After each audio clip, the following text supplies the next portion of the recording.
other thing I want to talk about before we go back to your conversation over Putin is we just had a call with David Kern, who's talking about the economic crash that is not going to happen. Well, Jonathan Davis, the economist and owner of Jonathan Davis Wealth Management, has called in to suggest that David may have been a little underplaying the threat of economic downfall. Morning to you, Jonathan. Good morning. What's your view on it then? We just heard David Kern say, let's not worry about it, everything's fine. Yeah, people like him said that in 2007 as well. We heard it 49 out of 50 times anyone talked about the economy in 2007, and then in 2008 we had the biggest economic and financial collapse in history, and that is not an exaggeration.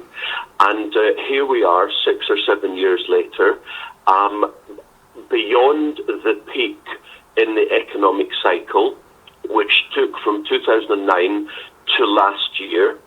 And let me cite some hard economic facts. 2015 saw the second biggest fall in global trade since 1958. We also saw in 2015 a fall in the total amount of debt in the world. Why is that important?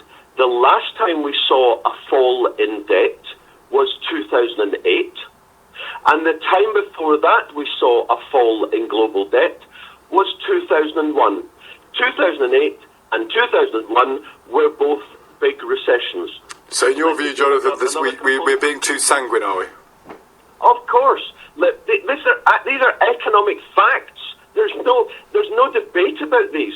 Let me give another one where there is a debate, but it seems very likely. China, the second largest economy on the planet, is devaluing its currency against Western currencies, which means that when it exports all its goods, and as you well know, practically everything we buy now is made in China, which means it's exporting deflation, because we are needing to spend less, pay less to buy stuff from them.